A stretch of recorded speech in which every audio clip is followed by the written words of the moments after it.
بسم اللہ الرحمن الرحیم۔ السلام علیکم۔ رات کے سناٹے کو چھت پر کسی بھاری چیز کے گھسیٹے جانے کی آواز نے بے رحمی سے چیرا۔ میں نے ہڑبڑا کر آنکھیں کھولی۔ میرا دل خوف سے پسلیوں میں قید پرندے کی طرح پھڑپھڑانے لگا۔ کمرے میں مکمل اندھیرا تھا، بس کھڑکی سے چھن کر آتی چاند کی مدھم روشنی فرش پر ایک لرزتی ہوئی لکیر بنا رہی تھی۔ آواز دوبارہ آئی، اس پر زیادہ قریب، زیادہ واضح۔ ایسا لگا جیسے کوئی وزنی صندوق یا شاید کوئی انسانی لاش چھت کے فرش پر رگڑتا ہوا ایک کونے سے دوسرے کونے کی طرف لے جا رہا ہو۔ میرے منہ سے ایک گھٹی گھٹی چیخ نکلی اور میں نے فوراً اپنے اوپر کمبل کھینچ لیا۔ میری چھوٹی بہن سائرہ میرے پاس ہی بے خبر سو رہی تھی۔ میں نے اسے جھنجھوڑنے کی ہمت نہ کی، اس خوف سے کہ کہیں وہ آواز اس وجود کو ہماری موجودگی کا احساس نہ دلا دے جو اوپر چھت پر دندناتا پھر رہا تھا۔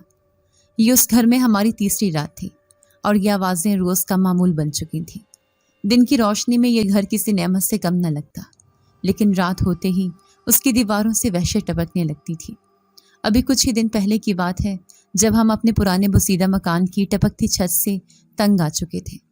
ابا ایک دہاڑی در مزدور تھے، ان کی آمدنی اتنی قلیل تھی کہ 2 وقت کی روٹی پوری ہو جائے یہی غنیمت تھا۔ ہمارا وہ کرائے کا مکان کسی عذاب سے کم نہ تھا۔ بارشوں کے موسم میں تو جیسے قیامت برپا ہو جاتی۔ چھت لکڑی کی بسیدہ کڑیوں اور ٹین کی چادروں سے بنی تھی جس میں جگہ جگہ سوراخ تھے۔ جب بھی کالی گھٹا چھاتی اور بادل برستے ہمارا سارا گھر پانی سے بھر جاتا۔ اماں اور ہم بہنیں ساری رات برتن لے کر ٹپکتے پانی کو جمع کرتے اور سامان کو سوکھی جگہوں پر گھسیٹتے گزار دیتے۔ نیند ہماری آنکھوں سے کوسوں دور ہوتی۔ ہمارا 8 سالہ بھائی علی اکثر ڈر کر اماں کی گود میں دبک جاتا۔ میں آمنہ 18 سال کی ہو چکی تھی۔ میں نے سرکاری اسکول سے میٹرک کیا تھا اور اب پرائیویٹ تعلیم حاصل کر رہی تھی۔ میرے خواب بڑے تھے، لیکن ہمارے حالات ان خوابوں کو پورا کرنے کی اجازت نہیں دیتے تھے۔ اماں اکثر ابا سے کہتی، کہیں اور مکان دیکھ لیں، یہ نہ ہو کسی دن یہ چھت ہی ہم پر آ گرے۔ مگر ابا بے بسی سے سر جھکا لیتے۔ سستے کرائے پر اس سے بہتر کوئی ٹھکانہ ملنا ناممکن تھا۔ پھر ایک دن ابا کام سے واپس آئے تو ان کے چہرے پر ایک عجیب سی خوشی تھی۔ انہوں نے آتے ہی اعلان کیا، سامان باندھ لو، میں نے ایک بہت اچھا اور سستا گھر ڈھونڈ لیا ہے۔ ہم سب کی آنکھوں میں امید کی ایک نئی جوت جاگ اٹھی۔ اماں نے تفصیل پوچھی تو ابا نے بتایا کہ شہر کے دوسرے سرے پر ایک پرانا محلہ ہے، وہاں ایک 2 منزلہ پکا مکان بہت کم کرائے پر مل رہا ہے۔ مالک مکان کو بس گھر کی دیکھ بھال کرنے والے اچھے کرایہ دار چاہیے۔ ہم سب اتنے خوش تھے کہ ہم نے زیادہ سوال جواب کرنا بھی ضروری نہ سمجھا۔ اس بسیدہ کھنڈر سے نکلنے کی خوشی ہر خوف اور ہر شک پر حاوی تھی۔ اگلے ہی دن ہم نے اپنا مختصر سا سامان ایک ٹرک میں لادا اور نئے گھر کی طرف روانہ ہو گئے۔ گھر واقعی ہماری توقعات سے کہیں بہتر تھا۔ پکی اینٹوں کا بنا ہوا، صاف ستھرا اور ہوادار۔ اماں اور میں گھر کی صفائی اور سامان ترتیب دینے میں لگ گئے۔ شام تک ہم بری طرح تھک چکے تھے، لیکن ایک نئے اور محفوظ گھر میں ہونے کا احساس ہماری ساری تھکن دور کر رہا تھا۔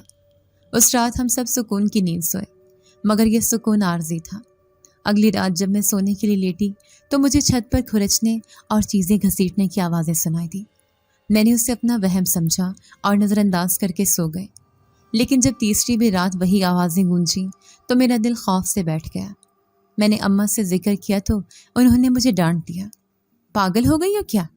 پرانے گھر کی یادیں تمہارے دماغ میں بس گئی ہیں، یہاں کوئی آواز نہیں ہے، چپ کر کے سو جاؤ۔ ابا اور سائرہ نے بھی یہی کہا کہ انہیں کچھ سنائی نہیں دیا۔ میں چپ تو ہو گئی، لیکن میرے اندر ایک انجانا خوف جڑ پکڑنے لگا تھا۔ کیا میں سچ میں پاگل ہو رہی تھی، یا اس گھر میں کچھ ایسا تھا جسے صرف میں ہی محسوس کر سکتی تھی؟ اس واقعے کے 2 دن بعد دوپہر کے وقت محلے کی ایک عمر رسیدہ عورت ہمارے گھر آئی۔ اماں نے اسے اندر بٹھایا اور چائے پیش کی۔ وہ عورت عجیب نظروں سے گھر کے در و دیوار کو گھور رہی تھی۔ آخرکار اس نے اماں سے پوچھ ہی لیا، بہن تم لوگ اس گھر میں کیوں آ گئے؟ کیا تمہیں کسی نے بتایا نہیں اس گھر کے بارے میں؟